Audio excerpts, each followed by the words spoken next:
Hey everyone, welcome back to On Purpose, the #1 health podcast in the world. Thanks to each and every single one of you that come back every week to listen, learn, and grow. Now today I get to host a very special episode. I'm seated in Oxford, London at the Soho Farmhouse. If you haven't been here before, it's a magical venue. And especially what I'm here for is even more incredible. I've been invited to speak at the Voices Conference for the business of fashion. And beyond that, I get to sit down with the founder, the CEO, and the editor-in-chief of the business of fashion, Imran Amed himself. Imran, thank you so much, first of all, for organizing such a beautiful event and for being here today on the podcast. Thank you. The organization of the event comes down to my brilliant team. I'm sure you've been meeting them in all of the little nooks and crannies around what we call our campus, but we absolutely love putting this event together, especially this year because it's been 2 years since we've done Voices, and we think of it as like the best way to bring our team together because we face so many challenges in making Voices happen. You know, there's a lot of people to manage, a lot of things to manage, and this year, of all years, we have something at BOF called the Voices Test, which is like resilience in the face of adversity and rapid changes. And 24 hours before we were arriving here this year, they changed all the COVID restrictions. So we had to adapt and be agile, and like my team is just awesome. It's incredible. It's all because of them. Yeah, well, what's even more special is everyone's really positive too. So they're doing all this hard work, but whenever they're with you or me or with a individual at the conference and the event, they've all been just so wonderful. So congratulations to you and the team. I want to start off because we are at Voices, and I have been absolutely blown away by every speaker on stage since day one. The diversity of conversation, the depth of storytelling. You know, when I was first invited and you hear about the business of fashion, you're thinking, oh, well, everyone's going to be a fashion speaker. And then you're like, no, we're talking about mushrooms. We're talking about Root Studios, which is incredibly looking at fashion from a completely different angle. We're talking about activism. Tell us about where the idea for Voices came from and what you wanted it to be when it first started and how it's evolved. Yeah, I think, like most industries, there were already a series of other industry conferences. And, at BOF, whenever we do something new, we want to do it differently. We want to add something to what's already there.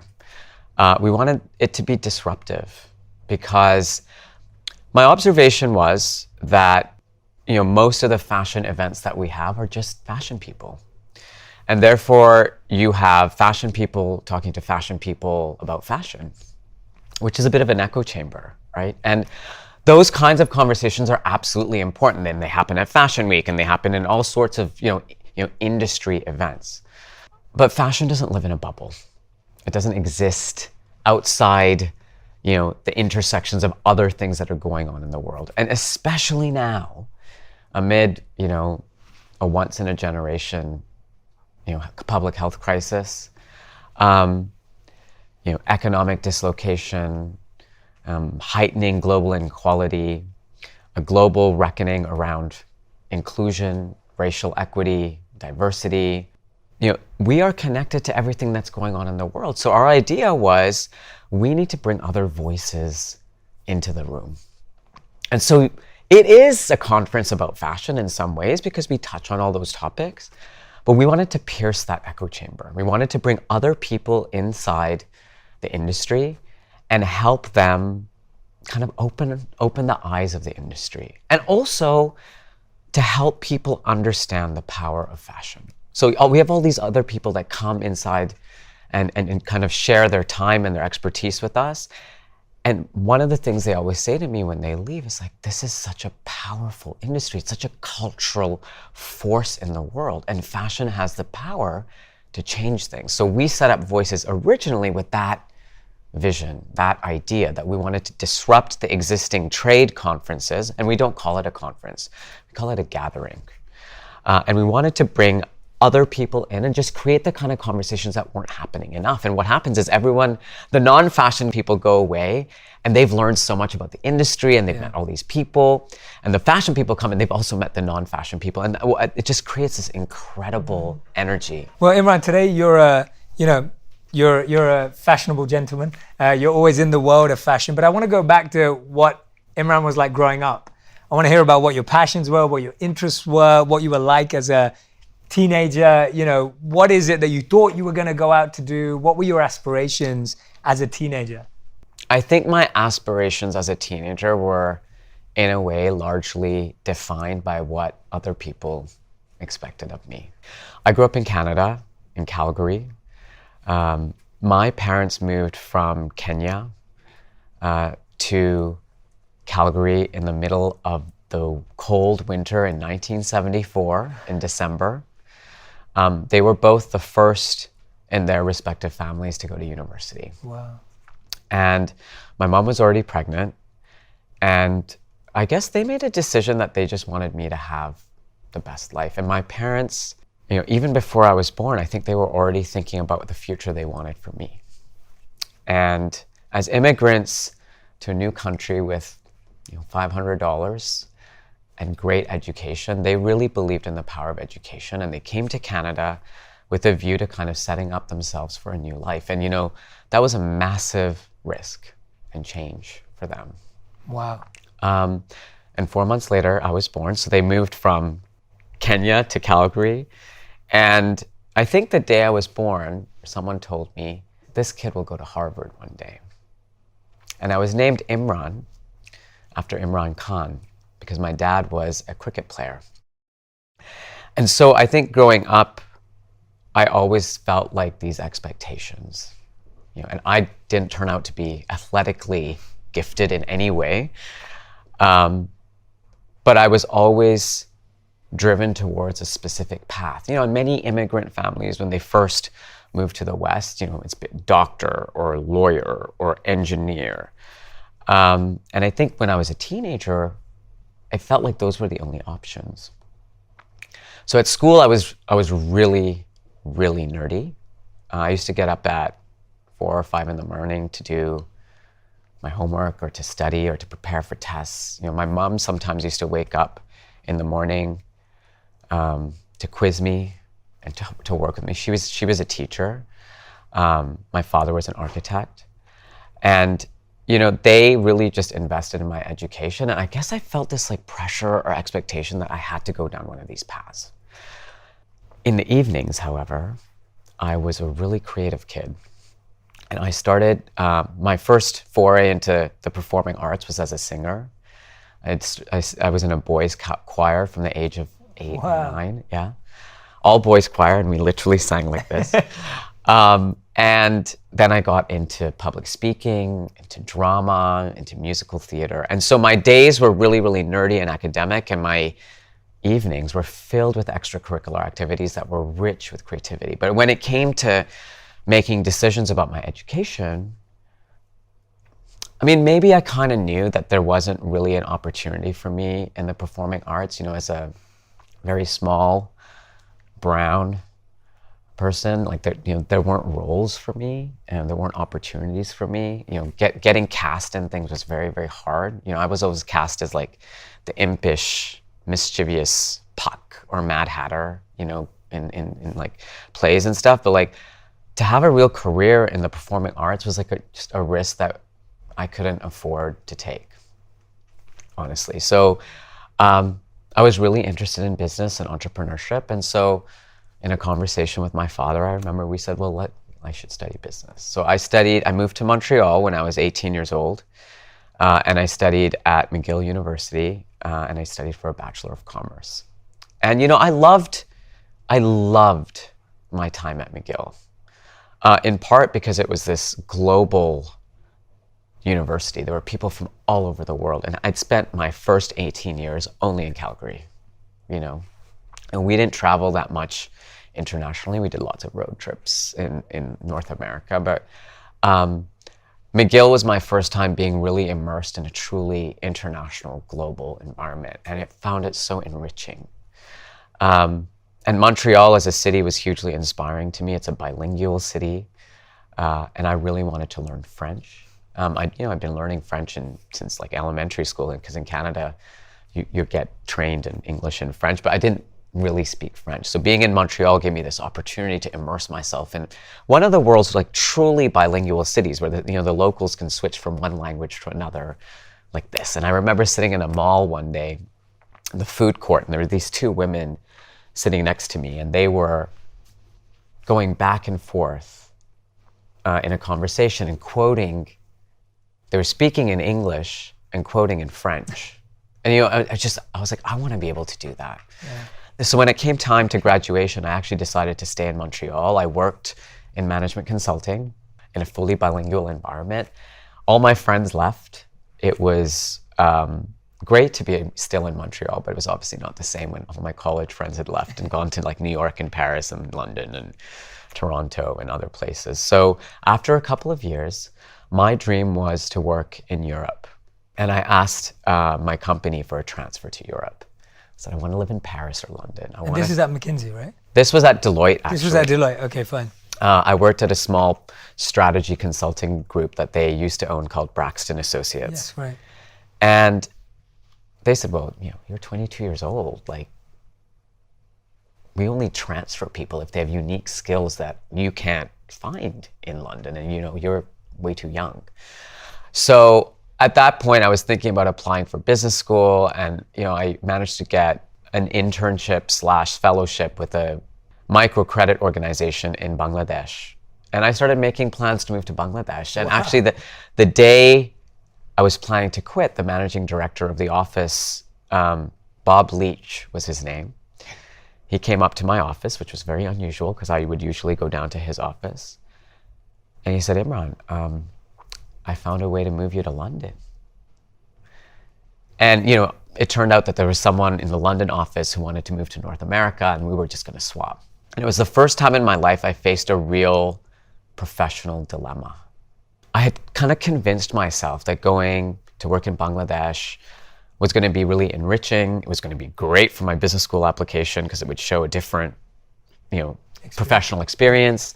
But I'd always wanted to live in London. And by this point, my parents had moved back to Kenya. And so I'd been traveling through London to visit them in Nairobi. And, I'd spend like 3 or 4 days in London, as stop-offs on the way. And there was something about the city that I remember first time I was like driving down Pall Mall in London. I was in the back of the cab and I was like, oh my God. Yeah. It's like one of these things you only see on TV. And I called one of my professors, Professor Anne Hale, and I told her, I don't know what to do. Like, I feel like it's, I could go to Bangladesh or I could go to London. And she said, Imran, go where your heart is telling you to go. You have the rest of your career to give back. Because I really wanted to go, and do this, service in Bangladesh. She said, you have the rest of your life to do that. If your instinct, if your heart is telling you to go to London, just go to London. And so I slept on it and I was like agonizing over this decision. And I woke up one morning, and Professor Hale was right. She said, my heart was saying, go to London. So that's how I ended up That's here. Amazing. And you just told me before we went live, you've been living in London for 20 years now. Yeah, so I first moved here in 1999. Yeah. And I ended up staying here for a year with Deloitte. And it was amazing because I got to work in Switzerland and Norway and Holland and all over the place, all these countries I'd never been to. But I was also applying for business school, and I managed to get into business school about 6 or 7 months after I moved to London. And I'd been traveling so much that I actually didn't end up spending much time in London. And at that point, I quit my job and started planning to go to business school. So I was here. And then after business school, I moved back. Yeah. What do you think were the biggest skills or gifts you took away from business school? I think that there's a lot of conversation today about education, higher education, graduations, postgraduate. But as someone who actually went to business school, what were the things that you felt you really took away in terms of skills that you wouldn't have got anywhere else? Honestly, it really wasn't about the skills.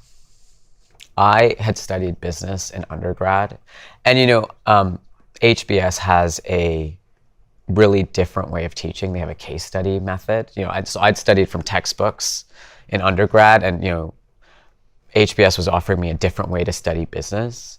And it was great, don't get me wrong. There were elements of it that were, different, and I learned stuff. But honestly, business school is not, for me, it wasn't about the classroom. It was about, again, the people. And I found it really hard there at first. It's a really intense place. If you do the Myers-Briggs test, familiar with it? Yes, very familiar. And, I think like 70% of the, incoming class the year I started were ENTJs, the so-called natural born leaders. Yes.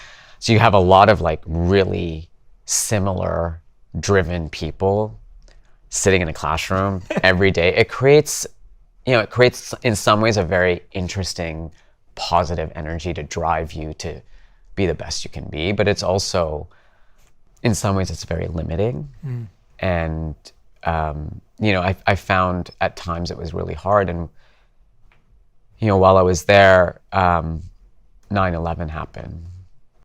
And as a Muslim, it was a really eye-opening experience because, HBS is like a community. It's a community of people, and it happened in September, obviously, and I was in my second year. And I remember thinking about all of the first years that had just arrived from Algeria or Egypt or Saudi Arabia, Muslims from all over the world, and they were in the US, for the first 3 or 4 weeks of their business school career, and this like horrible tragedy has happened. And so a bunch of us gathered, all the Muslims on campus together, to just say, this is a really supportive community. And by that point, there had already been some instances of extreme Islamophobia on campus. People were saying really misjudged, ill-informed, ignorant, hateful things. And, you have to remember it was a really charged environment. It was a really emotional time. And so, of course, like everyone was feeling, it was Harvard Business School. There were so many connections of people in those classrooms, professors teaching in those classrooms, and the World Trade Center. And so, like, of course, it was a very emotional situation. But for those of us who were Muslim, it was also really, really difficult because there was some really, really unfortunate things that were said. And I realized, and we said to the incoming class, that our responsibility is to educate people. And there's one moment, I was in a classroom, and we were taking this class called The Moral Leader. And every week we would have a conversation about a significant moral dilemma faced by a protagonist in a fictional book or a situation that happened in the world. And the professor on this particular Monday, a week or so after the terrorist attacks, decided to turn the focus into the current situation. And what that unleashed in the classroom was, really hateful things, And one person in the classroom said, my friend who's in my section, I'm worried he's going to blow up the school. Another person down the row from me said, Islam is a religion that teaches people to kill Jews. And I could feel myself really shaking because my instinct, I got up and I just left. And I remembered that conversation I had with that incoming class. I was in the hallway and I left and I was like shaking. So I went back into the classroom. And everyone's hands were up. And I realized I was the only Muslim person in that whole class. So I raised my hand. And I just spoke really from the heart. I can't remember exactly what I said. But, I just felt like it was my responsibility to talk. And so I came to this whole story just to say that, even at a place like Harvard Business School, you have these like highly educated people, really well-traveled, worldly, ultimately, the experience is about the community of people you're with. And after I spoke, the whole class erupted into applause. And for the rest of the day, people were just showing up at my house that I share with my flatmates just to come, and it was very supportive in the end. But this business school was just really hard. It's not easy. I treasure the people that were there, there to support me. And to this day, my friends from university and my friends from HBS, they're my community that hold me up, that push me. And so it's really not about the classroom. It's about, the community. Yeah.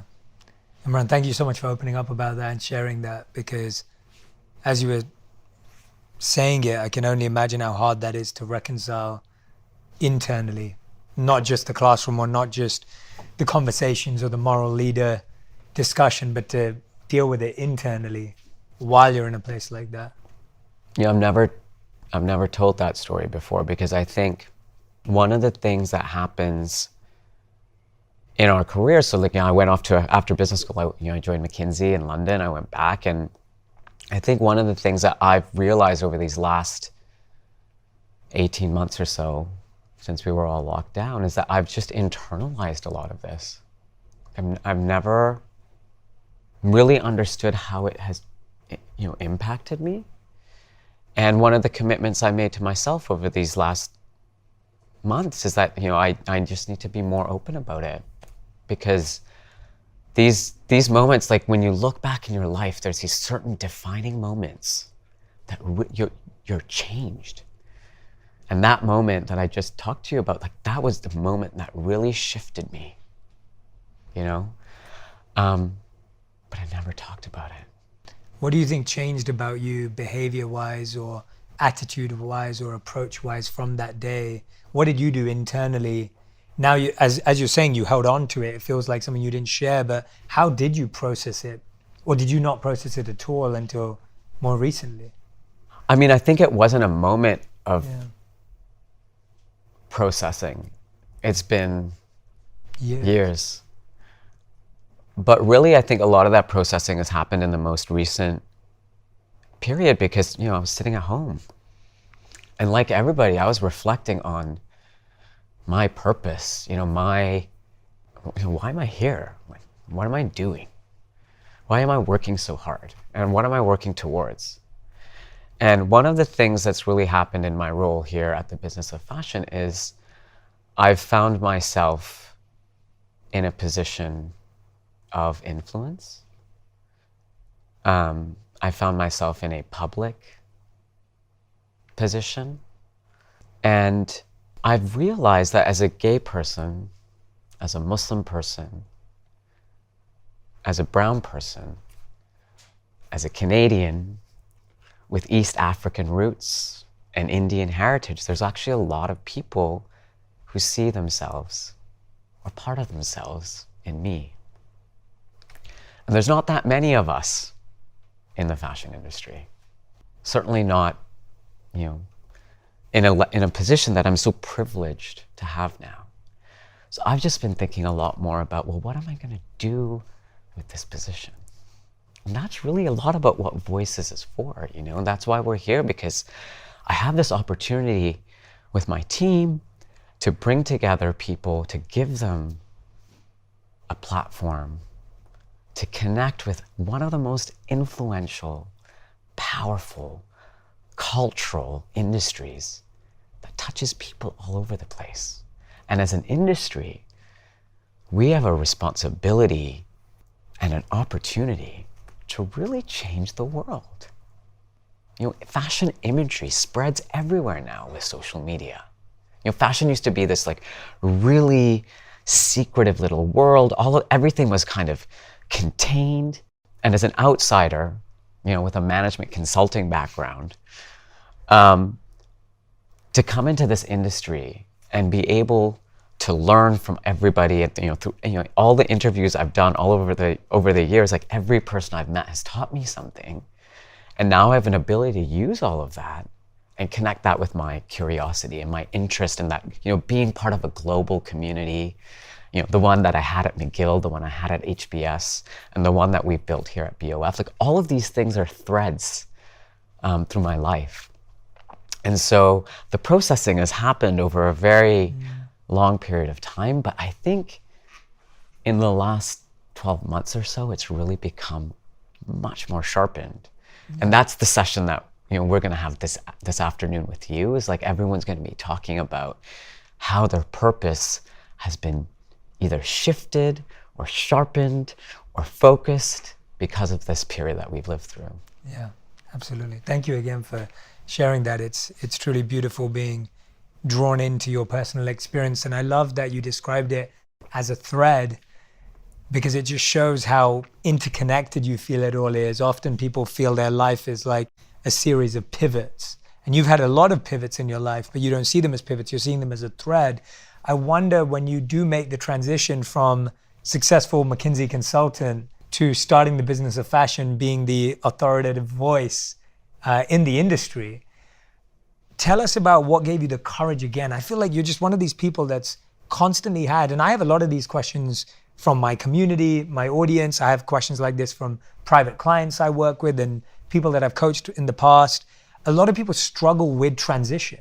So whether it was your transition to McGill, your transition to London instead of Bangladesh, then London to HBS, then HBS to McKinsey, then McKinsey, there's so many transitions here. And then you take the biggest one, which seems to be where you're feeling your purpose is being fulfilled. Tell us about what gave you the courage to make that transition from a phenomenal career, which most people would dream to have at a place like McKinsey, but then to be able to make that. I find that really fascinating. It's interesting to use the word courage, because I didn't feel courageous. I was really unhappy. And without denigrating McKinsey, because McKinsey is an incredible institution with deeply held values. It's flawed, like every organization. But walking into those doors every day, I felt like I was leaving a lot of myself at home. And, it goes without saying, I was leaving all my creative side at home. And my PowerPoint slides, they were very pretty. That was my outlet. Yeah. But there was some professional feedback that, McKinsey loves feedback. You get feedback after every meeting, you get feedback after every project, you get feedback every 6 months. And in some ways that's really helpful, but some of the feedback I was getting was basically like, they said I didn't have gravitas. I've been thinking about this a lot recently. And they said, well, you don't have gray hair, so you need to be less expressive. I use my hands a lot. I'm a very expressive person. Yeah, animated, expressive. I'm an animated person. Yeah, in a good way, yeah. That's my theater side coming out. Yeah. And then one day someone said to me, wouldn't you feel more comfortable if you wore a tie and a blue shirt? And there was one meeting I was in, and everyone was all men who had gone to Oxford or Cambridge, and they were all wearing checked shirts, and they realized that the checks on their shirts were kind of the size of the checks on their shirt were commensurate with their tenure at McKinsey. And they all got up in a row and they lined themselves up. And I was sitting down at the table. And I've been thinking about that moment. And if that's not a moment of othering, because I was wearing an orange shirt. I was a brown, gay, Muslim guy at McKinsey. And these were all like straight, white men. And basically what I've learned over the last few months, what I realized, it was very coded language that was being given to me to tell me to not be myself. And I know that now. But back then, all I was feeling was pain. And so I wrote them a memo and I asked for a sabbatical. And someone came up to me in the New Delhi airport. And he came up to me, and I was on my way to Bangladesh, actually, to go visit a friend of mine who was on that same program that I was thinking about doing many years back. And he came up to me and he said, I've been observing you. I have some things to tell you about your life. And I thought it was one of those quacks, right? I was like, I don't have any money.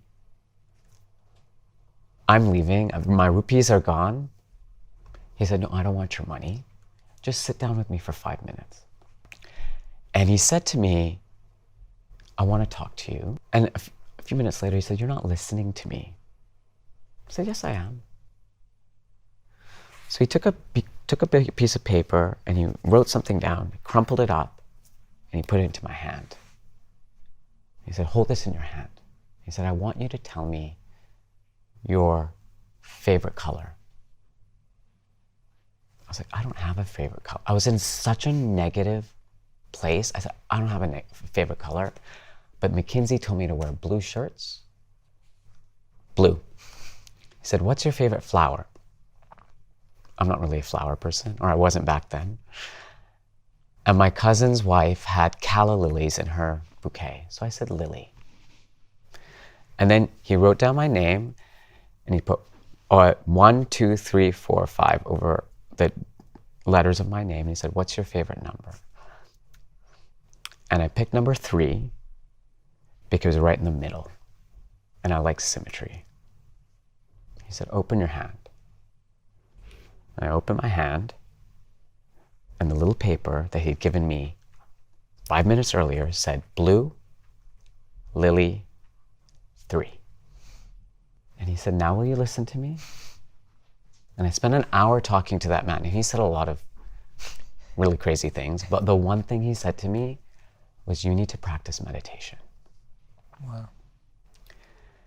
And you know, in my culture, I'm in his Ismaili Muslim, we practice something called bandagi. And my grandfather used to wake up every day at 4 in the morning, and he used to practice bandagi. And whenever I tried to practice meditation, I could never do it. But it stuck with me. And then through a conversation with one friend and then another friend, everything pushed me towards something called Vipassana meditation. So I wrote this memo to McKinsey explaining that I needed a sabbatical. I was feeling deeply unhappy. I wasn't sure I wanted a career in the firm. And I wasn't going to be able to think about this properly if I was working as hard as I was working. And everything at McKinsey was done with memos. So I had to make a business case for why they wanted me to take this time off. And they gave me the time off. And I found myself in South Africa doing Vipassana meditation, which is 10 days of silence. And that's when everything changed. Because I learned how to meditate. And a whole other conversation that we can have one day is that experience, because but I flew from Cape Town to Nairobi, and I sat down with my parents and I said, I have done everything that you thought I should do, and you've given me this amazing education, and you've given me everything you could possibly give me, but I'm so unhappy. I need to try something different. And they were really worried about me, because obviously I was this like overachieving kid, and all of a sudden I was in South Africa, in the middle of a forest meditating. I mean, they were worried that I was going to turn up in saffron robes or something, and I know you were a monk, so you. I did that. Yeah. And they said, okay, we just want you to be happy. Yeah. And that's when everything switched. And then one of the realizations I had as part of that whole sabbatical, I started talking to people in fashion, music, and felt like I wanted to work in a creative industry. And when I was a young person, I used to watch this television show called Fashion File, which was hosted by this man named Tim Blanks. It was on every Saturday. And there's something about that show that I always was so curious about. Yeah. Because Tim used to be in Milan and Paris and London, all these places, all these interesting people, and there was a business, but there was also creative. And so I was like, I feel drawn to this industry. And so a lot of the time when young people say how do you know what you're passionate about? I always say what were you drawn to when you were a child? Before anyone told you what your path should be, before you understood the expectations of society or other pressures. Yeah. What were it's inexplicable what we're drawn to as children because it's purely intuition. And so I quit my job at McKinsey, and that's when my journey into the fashion industry began. Imran, that's spectacular. Honestly, that is so beautifully shared, and there's so many parts of it that I want to deep dive on. I also want to be respectful of your time. So it is exactly the time that we had promised to finish. And I'm going to ask you to promise me that we can do a part 2 another time, because I feel like we just framed who you are and how you got there. But I want people to hear about what it happens after that, because we're at a really beautiful space. So I just want to thank you from the bottom of my heart for taking out the time, for opening up, for being so vulnerable with our community. You know, both of us I never have any idea when I'm about to do one of these, what I'm about to learn. And I can honestly say that, you know, everything you've shared with me today not only has moved me, but I know it's going to move my community. So I want to thank you, appreciate you, but I know that you've got a busy schedule. So I'm going to be respectful of your time. Thank you. And we're going to find another time to complete the conversation. Let's do that. Even after I'm back, and we'll schedule it. We'll make it because happen. It needs to. Yeah, it was really special. Thank you, Jay, and thank you for. No one's really asked me those questions before. You know, like when you get in a position like this, what sometimes happens is like the media creates this narrative around who you are. And what I've realized over the last couple of years is there's a real gap in the way the media has created the story of this overnight success and, you know, all this stuff and, you know, fashion and just the names as well, like McKinsey, the business of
oh yeah, of course. Everyone, HBS, everyone thinks, oh, it must have been an absolute dream.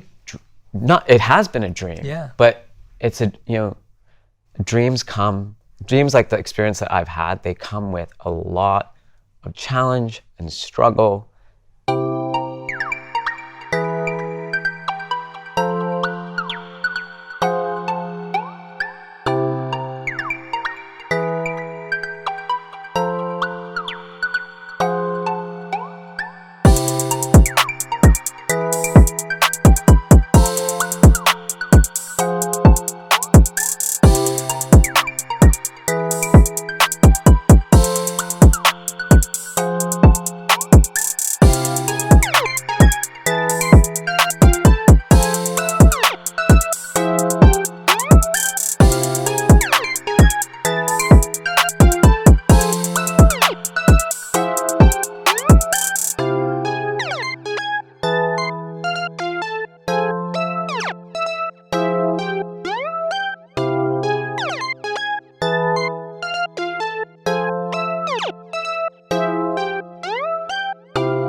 And, it's hard. It's really hard. So I'm really grateful that you, I didn't know what we were going to talk about either. I know. I just sat down and I had no idea what we were going to discuss. But I wasn't